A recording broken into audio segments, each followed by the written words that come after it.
welcome back to the channel. Today we're talking about combined loading in solids, right? This problem is really stressful. We're going to find the state of stress at points A and B on this cross section over here. Let's make this 200 millimeters, and we'll make this 600 millimeters just for funsies from there to there, okay? So the state of stress is at point A and point B on this cross section, okay? And they also want us to draw the stress elements, okay? So I know that this is kind of a tricky thing for you guys, and so maybe this will help. Now I've got here, I call this the graphic method, okay? I'm going to show you a little bit different method. This is the way my brain thinks about this. A lot of people would have you write the forces in the X, the forces in the Y, the moments around the X-axis, the moments around the Z-axis, the moment around the Y-axis, right? But you don't get a real understanding of what those moments about those axes really mean. You can't like see it. And I hope that this method will help you. Okay, now here you go. One of the main things that's going to help you is, this really helps. If you have a little noodle, a little piece, it doesn't have to be this long, it can be this long, whatever, right? And draw a line, see how a line drawn down here, right? So I can visualize if I'm point A and I'm bending this way, then wow, I'm on the neutral axis, right? So I get this visual picture of what's going on. So I highly recommend you get yourself a little pool noodle, and get one noodle and you can cut it in little bits and share it with your friends, and then everybody will have one. You'll be just like me. All right. So here we go. Let's see if we can do this. Now the very first thing I want to do, okay, for the graphic method is I want to sketch that cross section AB by itself. Okay, so I'm going to come over here and I'm just going to do this. Okay. There's a big circle. That's a good circle, Hanson. Okay. And I want to do this. Okay. Point A is over here. There's point A. And where is point B? Point B is on the bottom. Okay. So I drew this like I'm looking at it here. Okay. There's my eyeball looking towards the origin. Okay. And that's what I would see on that cross section. Okay. Now the next thing I want to do is I'm going to go one force at a time, because what I'm going towards is this. I want to know what is normal stress on A, what is shear stress on A, what is normal stress on B, what is shear stress on B, right? I need to know those things in order to construct my stress element, don't I? Okay? So those are the things that I'm going towards. What's going to cause those things? Well, what can cause sigma stress? Okay, well, if it's a pressure vessel, I can have a little PR over T or a little PR over 2T, but this isn't a pressure vessel. This is some kind of solid steel bar here, okay? So I don't know about that. Let's give ourselves a diameter here. Let's say that the diameter of this bar is, I don't know, 50 millimeters, okay? We're just making stuff up, so what the heck, right? What else could cause sigma stress? Well, look, you know what? A little P over A, or as I like to call it, not P, because P is confusing. I like to call it N over A, right? Normal force divided by the area, or a little MC over I could do it, couldn't it? Okay? A little beam bending. Those are the things that can cause stress. Now, this guy's out and that guy's out in this problem. So I think we're just going to have these two guys. But what can cause some tau stress? Well, you can get that from a little VQ over IT, right? Which is just shear stress at a particular point. And we are interested in a particular point, aren't we? Okay, so that. And then you can also get shear from TC over J, which is shear stress due to torsion or twisting, right? So I think that those are the two guys that we're after. We're after these two guys and those two guys. And we need the things that cause those things, okay? So what I'm going to do is this. This is what I call the graphic method. Call it what you want. That's what I call it. So here we go. I'm going to look at these three forces. Now I put an I hat, a J hat, and a K hat to let you know that those forces are along an axis. If they weren't along an axis, what would I do? I would just use trig and I would break them into components so that they were along an axis, right? So you can make any forces in the world into I's, J's, and K's, right? We know how to do that from back at statics. We know that. That's baby stuff. Okay, here we go. Let's do this. I'm going to go one force at a time. And I want to know what, on this system, what are the, let me get my noodle, right? What are the effects of these forces? So I'm just going to start on the 200, okay? So what does the 200 do to me, okay? Well, number one, the 200 is stretching me, isn't it? Well, that's just causing a normal force, which is going in the y direction. It's going along that axis, isn't it? So I'm just going to draw it as a dot. Why a dot? Because it's coming straight at you, isn't it? Okay? So I'm going to call that N over A. Well, let's don't call it N over A. Let's call it, how big is that force? 200. Okay? So I'm going to call it 200 over A. Okay? There he is. Okay? Does the 200 do anything else to me here? Oh my goodness, since the 200 is up here, right? I think the 200 is causing me this bending, right?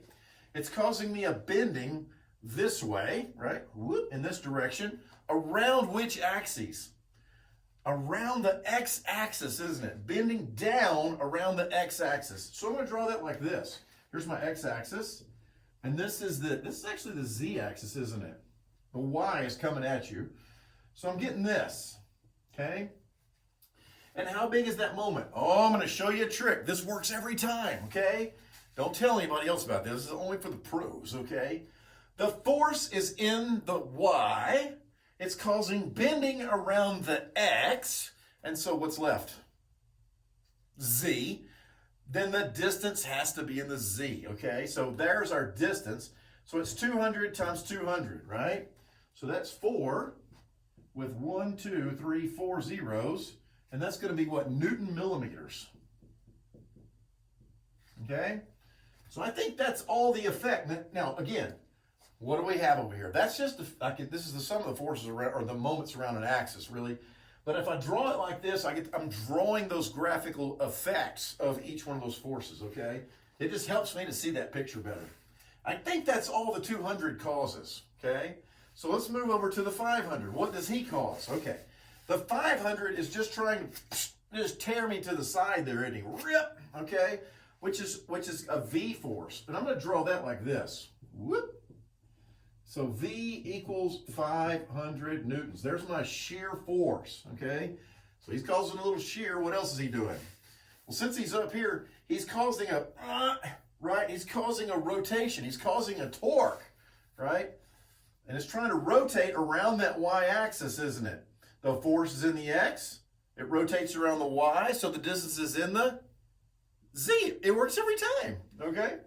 So 500 times 200 is creating a torque. Now I'm going to draw that torque like this, okay? So T equals what? 500 times 200 is 10 with 1, 2, 3, 4 zeros. Whoop. That many, and that again, that's Newton millimeters, okay? Does he cause anything else? You know what? He does, doesn't he? That 500 also just causes a bending like that, doesn't it?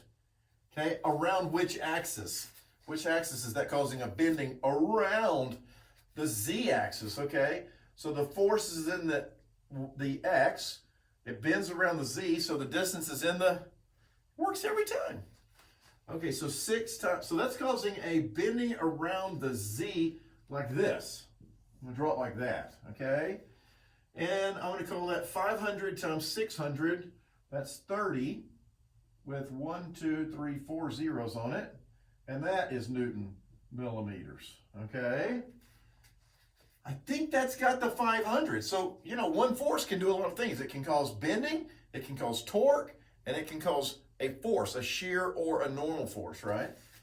All right, last guy, the 300. What does he cause me? Okay. Does he only causes a shear, doesn't he? Just trying to tear straight upwards, right? So 300 straight upwards. Whoop. Okay. Equals V. There you go. And then what else is he doing? It's causing a bending on my beam like that, isn't it? That's bending around the what? Around the X, right? Upwards, though. So like this. And how big is that? 300 times, what, 600, right? So that's 18 with 1, 2, 3, 4 zeros, okay? And so I think that's all I get, right? Of shear force, no, yeah, that's it. So there it is. Now, once I get it to this stage, I want to simplify that, right? Can I simplify that? Well, look here. Moments around the X, I got one up and I got one down.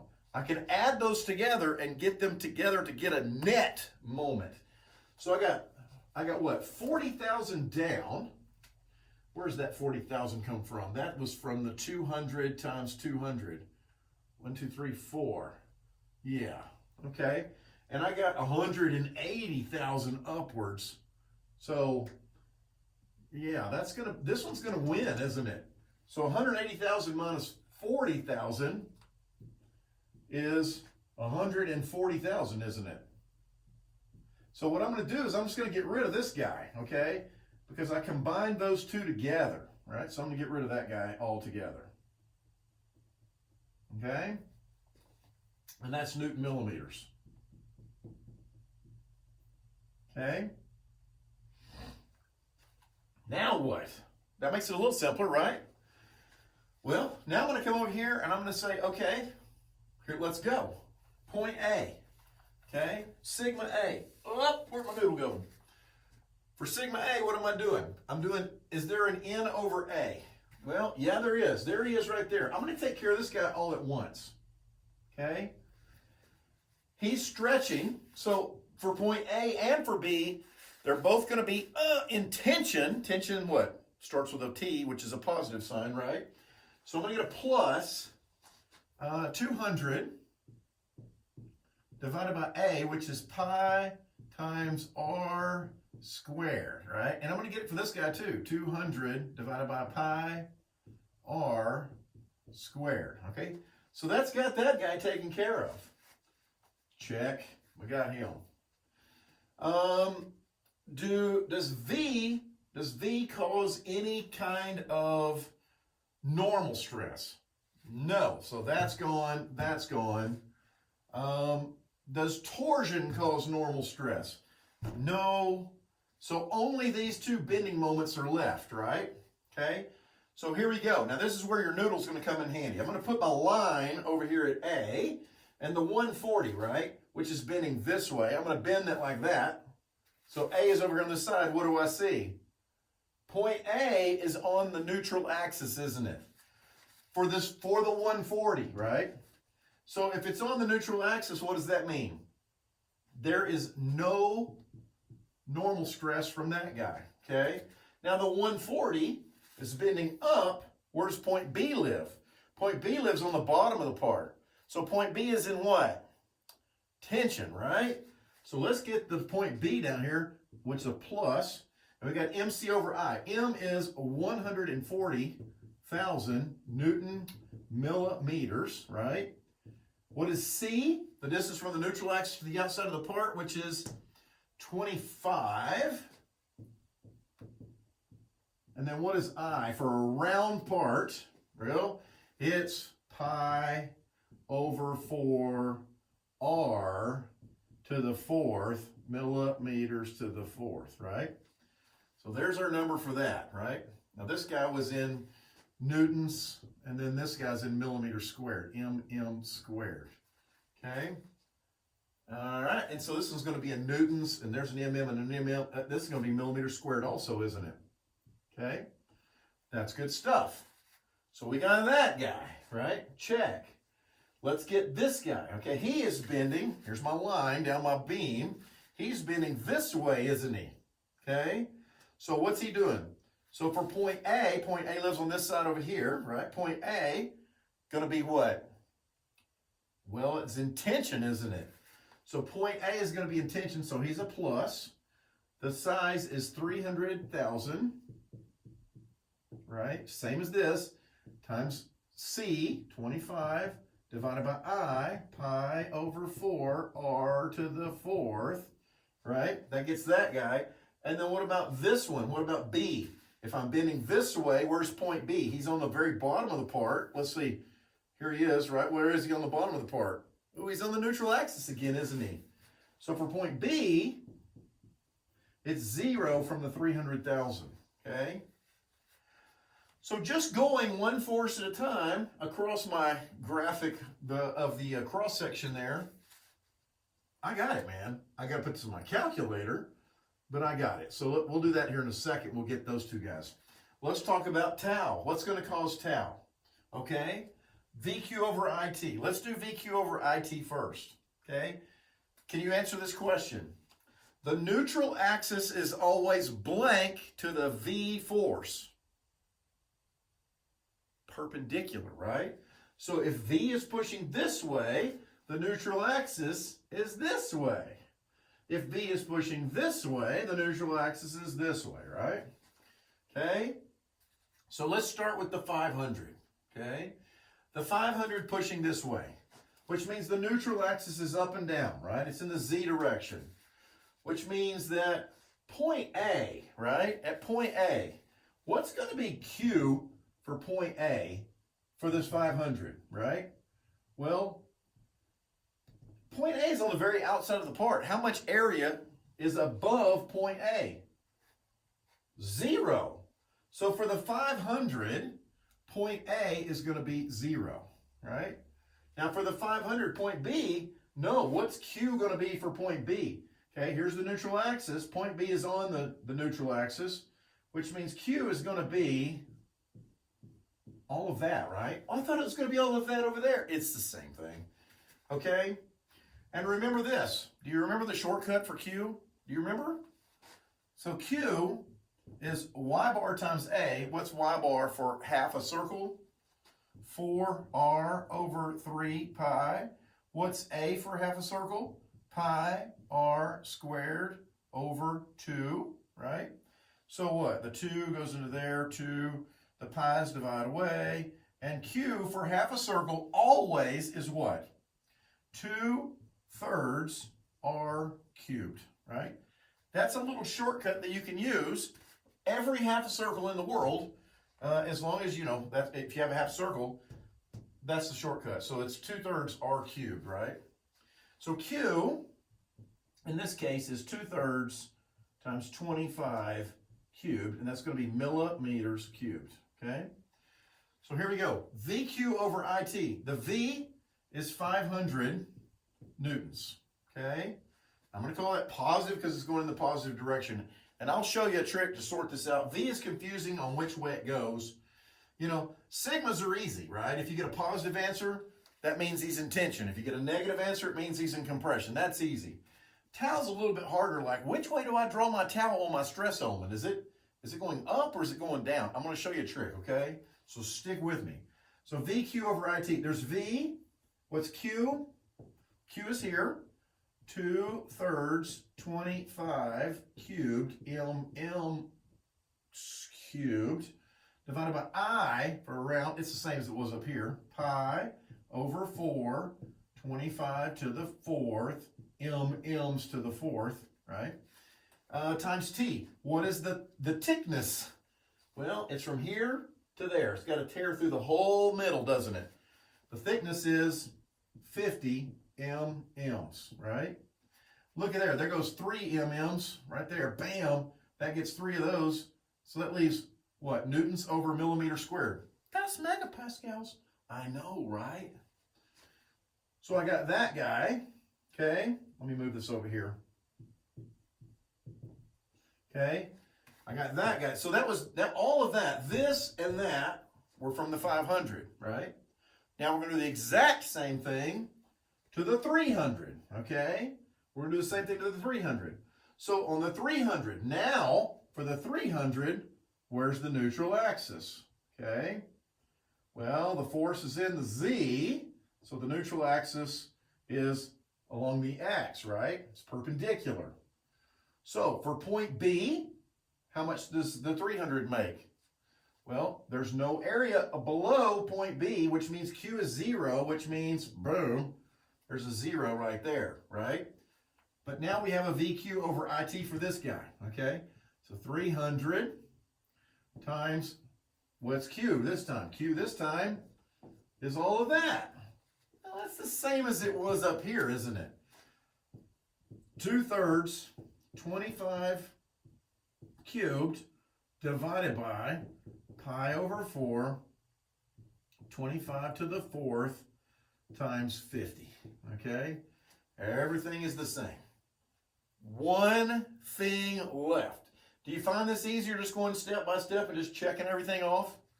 I mean, I do. I can really see what the effects are here. The last guy is this guy right here, this T, right? Which is a TC over J. Now, all we got to do is follow him around, okay? So let's go down here to point B right quick. At point B, what do we have? Well, I had the 500 was going this way, didn't I? There's the 500, right? All the shear force is in that direction, right? So let's follow T around. What's he going to do to the 500? Whoop, bam! The 500 went that way, but the T is going that way. What does that mean? That this is going to create opposite shear from that, right? So if we called this at point B, if we call that positive, this next little bit, the TC over J, needs to be negative. You with me on that? Okay, so here, let's do that right quick. T, how big is the torque? 10,000 Newton millimeters, right? No, 100,000. Okay, 100,000. 500, you're still in the way. Okay, 100,000 Newton millimeters. TC over J. What's C? 25. Okay, over J. The polar moment of inertia, not to be confused with I, which was pi over 4, but J is pi over 2 r to the 4th, right? Okay, it's very similar. That's an easy thing to mess up, isn't it? Okay, so this one was positive, that one's in the opposite direction because the torque following around, boom, is pushing on B that way, right? Now let's follow him on up to A. Okay, here he comes, whoop. Okay, pushing up on A, isn't he? Well, what was 300 doing? The 300 was going upwards across there, right? The shear was upwards. So the shear was in this direction from the 300. So what does that mean? That the TC over J shear is going to be in the same direction as the VQ over IT shear was, right? They add together. So let's go up here, right? This one's going to be plus. Same amount, right? Same thing. 100,000 times 25 divided by pi over 2, 25 to the 4th, okay? And that's it. So the next thing I got to do, I got all my equations written. I feel good about that, right? I'm going to get rid of this plus 0 because that's 0. I'm going to do this. I'm going to go ahead and put this in my calculator, and then I'll tell you what I get for sigma A, tau A, sigma B, and tau B, okay? Here I go. Okay, we're back. All right, I got these answers. I got a positive 24.5 megapascals for A, positive 4.28 megapascals for tau A, 11.51 positive for sigma B, and negative 3.73 megapascals for tau B. So what do we do here? Now, how many of you think, or had a thought, that I could draw one stress element, right? If I drew one stress element, and then like A would be in this direction, and like maybe B would be in that direction, right? Right? I could use this sigma for one of the sides, and I'll use that sigma for the other. No. No, no, no, no. Why is that not right? Because A and B are at completely different points. Remember, a stress element is an infinitesimally small little area, a little patch there on the side, right? And what's going on at A is totally different than what's going on at B. So I got to draw two separate stress elements, okay? So let's do this. Here's one for A. Okay, here's A. And here is B. Okay, B. So the sigma stress, number one, right? All of the stretching from bending and from pulling or whatever is along the y-axis, right? So it would be like along this way here. Like if I'm a little piece of, I would feel this, right? Positive. So for A, I feel 24.5 megapascals, right? What do I feel in this direction? Nothing, 0, right? Same for this guy. I would feel this. If I'm at B, I'm on the bottom, I'm still positive, but I feel 11.51 megapascals, okay? So the question then becomes, here's my taus, right? Here's my taus. Now I know for a fact, right, I can look at these taus, that they're going to be going opposite on B than they do on A, right? So this is 4.28, and this is 3.73. But the question is, do they go to that corner or do they go down? I don't know. This is super confusing. All I got to do is figure it out for 1 point. If I know one, I know the other one, because the sign was negative, is going to be the other way. So let's do this. Look here. If I'm at point A, let me draw this from the side view, okay? Here's side view. I'll draw it like this, okay? Whoop. Okay, there's side view of my pipe-looking deal. What I've done is I chopped it in half, and there is point A right there, right? So I sliced my beam, whoop, in half right there, and I got this part, I got my little stress element, there he is, and then I got the back part of the beam, right? So let's look at point A. What did I get, right? I drew these as positive, so they're going upwards, right? So the net is upwards, right? And I got a positive answer for that tau. So I know that the net of the torque on the whole thing is going to be a torque like, right, of this. There's a torque like that, isn't there, right? From the torque from this force and from the shear force, right? You get that? That's all going upwards, right? So there he is going upwards. That's from the force on the end of the beam. So over here where I cut it, what has to happen? Well, it's got to go down. So what on my stress element? Got to go up. So what on this side of stress element? Got to go down. So what on that side? Got to go up. And then what about over here at the end of the world, at the reaction at the wall, right? Got to go down. So look at the whole thing. Take this away. If the net was a positive rotation, you know, this way, then this has to be a reaction the opposite direction. That makes sense to me, doesn't it? So do you see what I did? I just sounded out to myself what that stress element. Now, here's another little secret. If this is up, this side is always up. If this is down, this side's always down. There's your little shortcut, right? So here you go. Here we go. This is up, this is down, and we know those come together at the corners. Boom, right? And so there's my tau. And then over here, what do I have? Got to be opposite of that, doesn't it? And then There you go. Stress element A, stress element B. The graphic method. Sketch the cross section, right? Sketch all the effects from the forces on the thing, whatever it is. Is it torques? Is it moments? Is it whatever, right? Sketch all the effects on the cross section, and then carefully go through it one at a time and write your equations, and you'll never get it wrong. I hope this helps. I'll see you on the next video.